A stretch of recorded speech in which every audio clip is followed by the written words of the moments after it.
Next chapter देखते हैं हम लोग, मॉडले मिंटो सुधार। नोट्स। वर्ष 1905 में लॉर्ड कर्जन के स्थान पर लॉर्ड मिंटो को भारत का वायसराय नियुक्त किया गया तथा जॉन मार्ले को भारत का सचिव। इनके द्वारा किए गए सुधारों को मॉडले मिंटो सुधारों के नाम से जाना जाता है। ब्रिटिश संसद द्वारा पारित संवैधानिक सुधार, जिन्हें औपचारिक रूप से भारतीय परिषद अधिनियम 1909 कहा गया, सामान्यतः मॉडले मिंटो सुधारों के नाम से प्रसिद्ध है।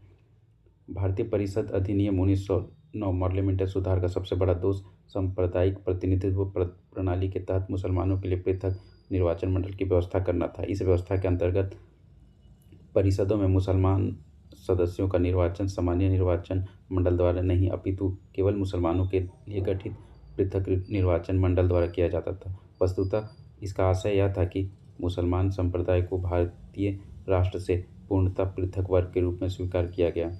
इस व्यवस्था ने भारतीय राजनीति में बहुत बड़ी समस्या उत्पन्न कर दी। सदियों से बनाई गई राष्ट्रीय एकता को एक ही चोट में समाप्त कर दिया। गांधी जी ने कहा था, मॉडले मिंटो सुधार 1909 के इंडियन काउंसिल एक्ट ने हमारा सर्वनाश कर दिया। चलिए अब इससे संबंधित कुछ प्रश्न देखते हैं। मॉडले मिंटो सुधार बिल किस वर्ष पारित किया गया?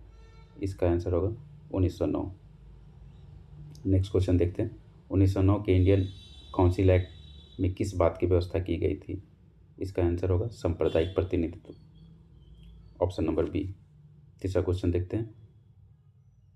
राष्ट्रीय आंदोलन की अवधि में जिस घटना में मतभेद के बीच थे और वह जिसने अंततः देश का विभाजन कराई थी, तो इसका आंसर है ऑप्शन नंबर डी, विधानसभाओं में मुसलमानों के लिए पृथक निर्वाचन क्षेत्रों और स्थानों का आरक्षण।